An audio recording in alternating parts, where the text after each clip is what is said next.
नबी सल्लल्लाहु अलैहि वसल्लम ने हमारे नौजवानों को, बच्चों को स्कूलों में पता चलना चाहिए कि उन्होंने कैसे इंसानों को तब्दील किया। हम इश्क करते अपने नबी सल्लल्लाहु अलैहि वसल्लम से, लेकिन उनकी सीरत पे अमल नहीं करते और इसकी वजह से हमारे हालात अच्छे नहीं है। एक कैरेक्टर चाहिए एक बड़ी कौम बनने के लिए, जो हमारे नबी सल्लल्लाहु अलैहि वसल्लम ने उनको आजाद किया था, उनका कैरेक्टर उठाया था। दुनिया की तारीख में कभी इतना बड़ा इनकलाब नहीं आया कि 622 मेरे प्यारे नबी सल्लल्लाहु अलैहि वसल्लम हिजरत करते हैं मदीना, 632 वो दुनिया से चले जाते हैं, पर्दा कर देते हैं। उन 10 सालों के अंदर दुनिया की तारीख बदल जाती है। वो क्या तब्दीली आई उन लोगों में कि जिनकी कोई हैसियत नहीं थी।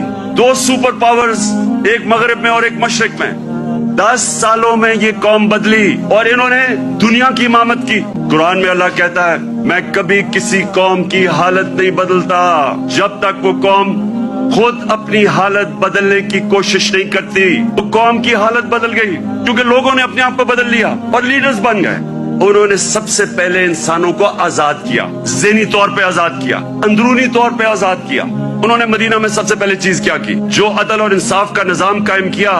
ये याद रखें कि पहले अदल और इंसाफ आया, फिर खुशहाली आई। उन्होंने मदीना की रियासत में क्या किया? तालीम की इमरजेंसी लगा दी। तालीम के बगैर माशरा ऊपर नहीं जाता। फलाई रियासत, इंसानियत का निजाम।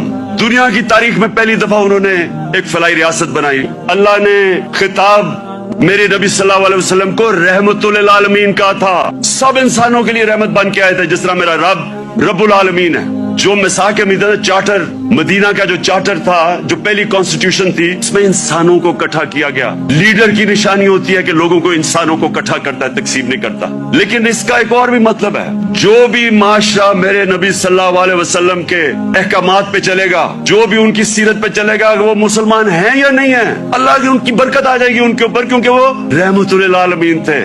आज इस मुबारक दिन पे गौर और फिक्र करना है कि हमने कैसे इस कौम को उधर पहुंचाना है जिसके लिए यह मुल्क बना था। ये मुल्क इसलिए नहीं बना था कि थोड़े से लोग, 1% लोग अमीर हो जाएं और पैसे बनाएं और कानून के ऊपर चले जाएं और बाकी लोग उनकी गुलामी करें। इसलिए नहीं मुल्क बना था। हम सबको आज अपने मुल्क को उठाने के लिए अपना कैरेक्टर गौर करना चाहिए कि हम अपने आप को कैसे बदल सकते हैं। नबी की सीरत पे चलें। मैंने रहमतुल आलमीन अथॉरिटी बनाई। मकसद उसका क्या था कि हमारे बच्चों को सीरत नबी से उनका कैरेक्टर मजबूत करें। यूनिवर्सिटी, कॉलेजेस के अंदर डिबेट्स हो, सारे डिस्कस करें कि अल्लाह ने क्यों हमें हुक्म दिया हुआ है कि नबी की सुन्नत पे चलो, हमारी बेहतरी के लिए। रहमतुल आलमीन अथॉरिटी का मतलब ये था कि स्कॉलरशिप आए और वो काम करे इस पे, ताकि अपने यूथ को तो बताए, क्योंकि अगर आप नहीं बताएंगे उनके ऊपर तो मगरबी कल्चर की जलगार हुई है। मोबाइल फोन से बच्चों को वो मटेरियल मिल रहा है जो इंसानी तारीख में नहीं बच्चे अब को मिला।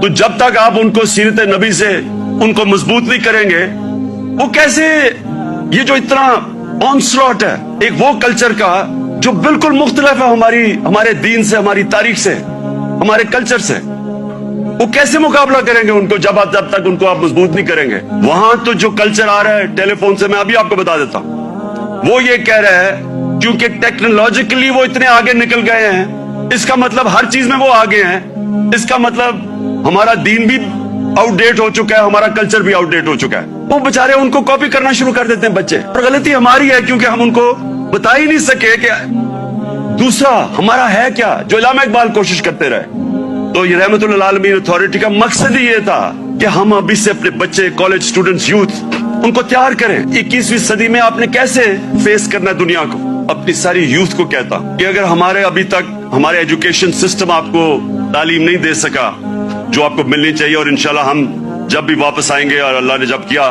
तो रहमतुल आलमीन अथॉरिटी को रिवाइव करेंगे, बच्चों को तैयार करेंगे। कोई किसी को जबरदस्ती दीन में नहीं ला सकता, लेकिन हमारा फर्ज ये है कि कम से कम हम अपनी यूथ और बच्चों को उनकी फाउंडेशन तो बना दें, उनकी बुनियाद तो रख दें, उनको बता तो दें कि आपका दीन, और खास तौर पे शुरू हमेशा सीरत नबी से करें। मैं अपने यूथ को अब कहता हूँ कि किताबें पढ़ें, नबी सल्लल्लाहु अलैहि वसल्लम की जिंदगी पढ़ें, समझें कि वो दुनिया में क्या हुआ था। कभी ऐसी दुनिया की तारीख में ऐसा फिनोमेना नहीं आया। और उसके बाद जो फिर अल्लाह आपको हिदायत करता है, नहीं वो आपकी किस्मत है, लेकिन कम से कम उससे आप तैयार हो जाएंगे दुनिया 21वीं सदी का मुकाबला करने के लिए।